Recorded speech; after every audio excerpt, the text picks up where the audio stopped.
Hello everyone, this is doctor Sam. अच्छा जी, आज हम एक केस डिस्कस कर रहे हैं जिसको पटाव सिंड्रोम बोलते हैं। ठीक है, in the other word you can say trisomy 13।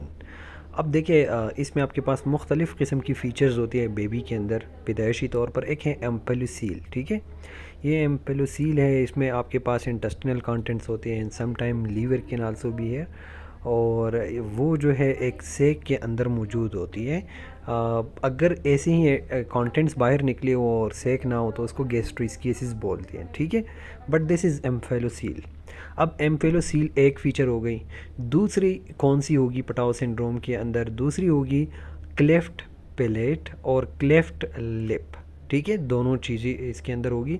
आप देखें तो इसकी माउथ जो है वो in direct contact with the nasal region है, इसके अंदर वो क्लेफ्ट नहीं है। ठीक है, हार्ड प्लेट, वो प्लेट भी नहीं है, और क्लेफ्ट लिप भी है। ठीक है, अब लो सेट ईयर्स है, देखें लो सेट ईयर्स हैं, और ईयर्स जो है वो थोड़े से डिस्टॉर्टेड भी है। ठीक है, नॉर्मल ईयर्स नहीं है।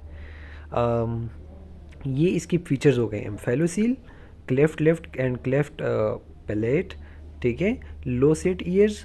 और आप देखेंगे तो सम टाइम्स इसकी जो स्कार्प होती है, ठीक है, इसकी स्किन भी थोड़ी सी नॉर्मल नहीं होती, but in this case it's normal. ठीक है। अच्छा जी, next we are looking for cephal hematoma, या फिर वो कोई चीज़, बट इट्स नॉट हेयर। ठीक है, आपने जो फीचर्स याद रखनी है वो मैं आपको बता रहा हूँ। Omphalocele, cleft left, cleft palate, and the third one important one वो है पॉलीडेक्टिली। ठीक है, पोस्ट एक्सियल पॉलीडेक्टिली।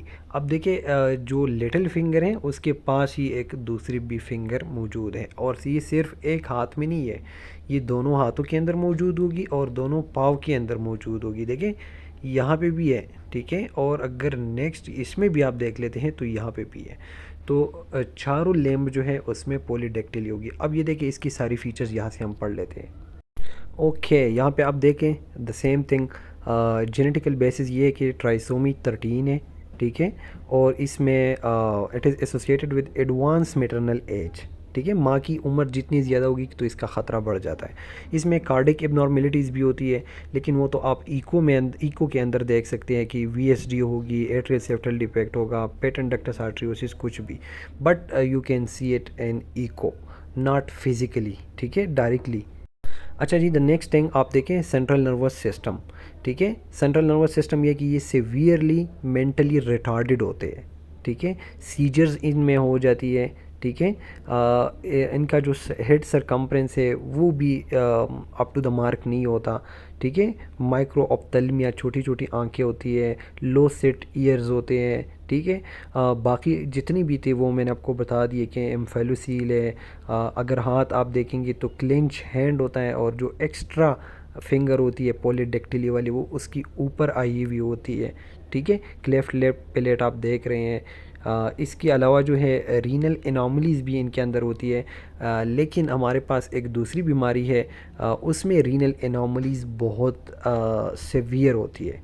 ठीक है, तो वो भी मैं आप लोगों को पढ़ूंगा, वो पटाव सिंड्रोम के साथ आपके डिफरेंशियल में आता है।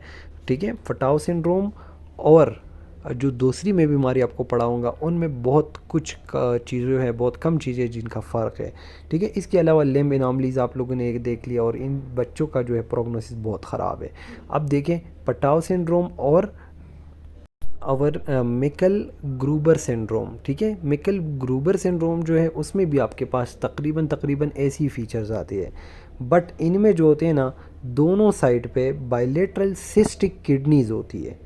ठीक है, बायलेटरल सिस्टिक किडनीज अल्ट्रासाउंड में आपको नज़र आएंगी with this kind of feature, तो आप मिकल ग्रूबर सिंड्रोम की तरफ जाते हैं।